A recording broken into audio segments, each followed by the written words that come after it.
Here with NSU head coach Mike McConathy. Coach, start of conference play this week. You've gone through the first 8 games. You played a various opponents of different levels.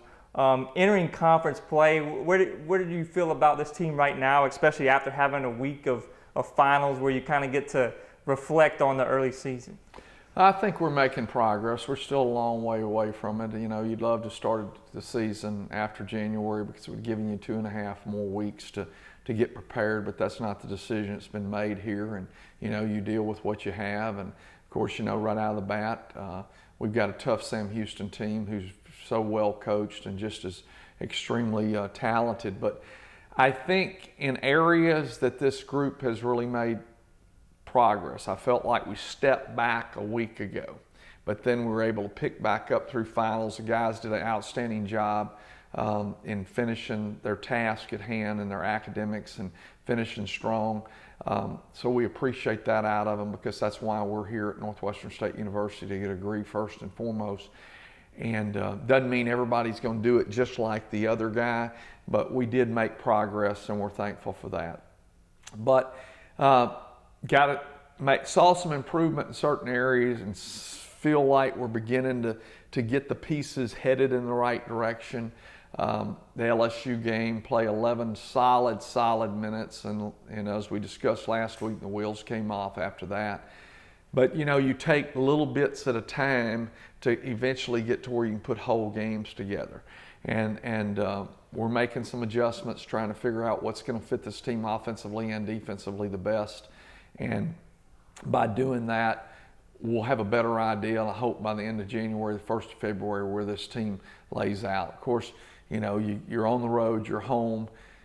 You're on the road, you're home. You know, this league schedule that we've got set up the way it is. But, you know, you adjust to it. Everybody else is playing that same way, so you've got to just be ready to take whatever comes your way. So we're excited about the league opening up. It does give you a little bit of a shot in the arm when you go from your record to 0-0 and you begin to start trying to develop your season and start a new season. 20 league games is a first for me. Been here for 21 years. We've never had this situation. We've had this many league games. It'd be interesting to see how that plays out for all of us.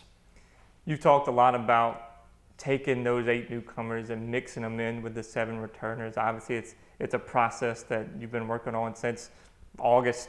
But what do you feel like that process is right now? You know, I think that they've turned the corner a little bit, and I think holidays kind of help because they're thrust into that they're together a lot. Whereas when school's going on, they're at practice and they're going to school and they may not be around. But what we've got to do is we've got to get different pieces knowing the other pieces all the time. And if we do that, then we can grow together as a team and we can be better. But it goes back to you sit down at a meal together, you're together, you're eating with your teammates. What's the vibe there? Is it a good vibe, or is it a vibe, hey, I got to hurry up and get this food to where I can get back and play my video games or whatever I'm doing? Or do they mind hanging out? Do they mind communicating? That's a real challenge. You know, when I was in school, we didn't have any games to play. You hung out, you ate, you were together, you practiced. I mean, we would practice sometimes during the holidays 2 and 3 times a day because there was nothing else for us to do. And I saw those teams grow and develop where we would make great runs at the end of the season because of that. And I can remember one time Coach Emmett Hendricks, who was a Northwestern State graduate, took us on a little kind of like a camping trip. Well, you didn't have cell phones, you didn't have TVs, you didn't have all this. We go to the place that's got one TV in it, a bunch of card tables, and we played spades and hearts and dominoes. That's what we did at this camp, and we grew together. So you got to figure out ways that you can get your guys to intermingle, to mix, to develop that team chemistry that you need. And texting with Keenan Jones today about, you know, coach, you know, get to conference play, get to win, get to the tournament, anything can happen. And he made a statement that was true, that you really wish that all your team team members and teams believed is that when I used to clap my hands and let's go, that young man believed that we could overcome whatever there was out there. And, so that's what you're trying to do too. You're trying to get your guys to believe, let them know you believe in them and that they're going to compete and they're going to do the things necessary at whatever stage of the game there is, that you can overcome whatever it is or hold on to whatever you have and not relinquish a lead because you're going to go get the rebound. You're going to contest the shot. You're going to take care of the basketball.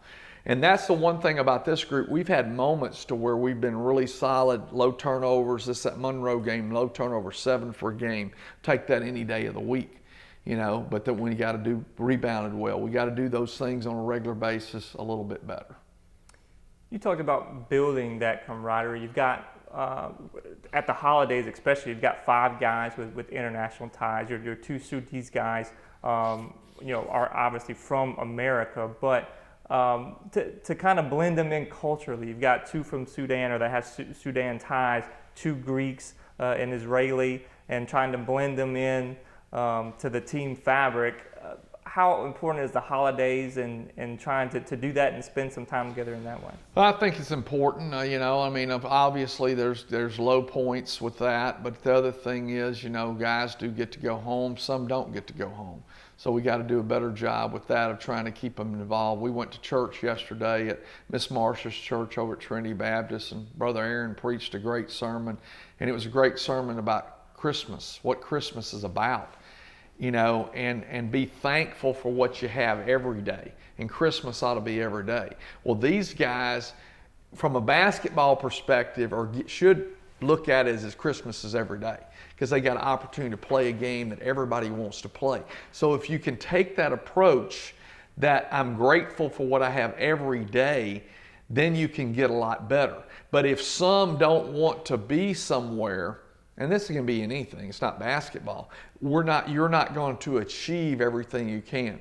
So I think the main underlying thing is we got to try to be positive about everything, especially me. I can't let this little thing or that little thing impact my desire for our guys to be successful and our program to move forward because anything negative. We got to stay on top of it and be positive and blend those guys together culturally, spiritually, personality-wise, everything. You got to work on that. And and really and truly, if I could say there's one thing that I really hope for, that we could develop a toughness mentality. And sometimes that's hard to do. Maybe the background of different guys, can you develop that toughness? And we watched video this morning on a team that showed a lot of toughness. Well, why can't you be that team? Why can't you be the aggressor? Why can't you go do those things? So all of that stuff blends together to help guys to be competitive and be upfront and being the ones that are going to take it to whoever you're competing against. Competitiveness is obviously going to be key this week. When you go to Sam Houston on Wednesday, you host Lamar on Saturday.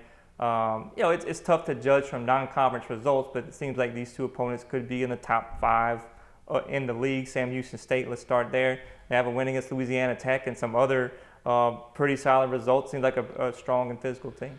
Yeah, they're very, very tough. Jason Hooten, as I said earlier, does a great job. They really do a wonderful job. They compete. They've got a little chip on their shoulder, and that's kind of the way Coach Hooten coaches. Just remarkable how he gets them to bring it every day that they play. And passionate. Everybody has a different approach. Sometimes I wish I could infuse a little bit of that fireball stuff into me to where, in which I don't think I'm not a fireball. I just think that I try to keep everything calm and easy and move forward, but we've got to become a team that's more just trying to get it out here, but that's what we got to decide who we are and we got to go do it. And we got to have a fireball mentality that we're going to take it to fight to whoever we're going against. Then looking at Lamar, they've got a home win against Rice. And they also have some other positive results in there as well. What do you see when you look at Lamar You know, Carlson? looking at Rice, they've got a guy that's inside that's just a warrior, and then they've got some guys that can make some shots, and got one guy that may be kin to Slim on our team. I mean, whenever he catches, he's really ready to fire it up and fire it up from deep, and so we just got to be prepared for them as well, and take the fight to them. It's been a good competitive match for us with them. We've been really close with them the last couple of years, even during these difficult times. We've competed well, so we've got to continue to compete well and understand you got to bring the fight to them immediately and take it to them and be competitive and more or less, I'm coming at you first mentality. I have another way to say it, but it probably hits you in your mouth probably in the way that you want to approach it today. But take the game to them. Be the aggressor. Be the one that's going to take the game to them. Coach Mike, thank you very much.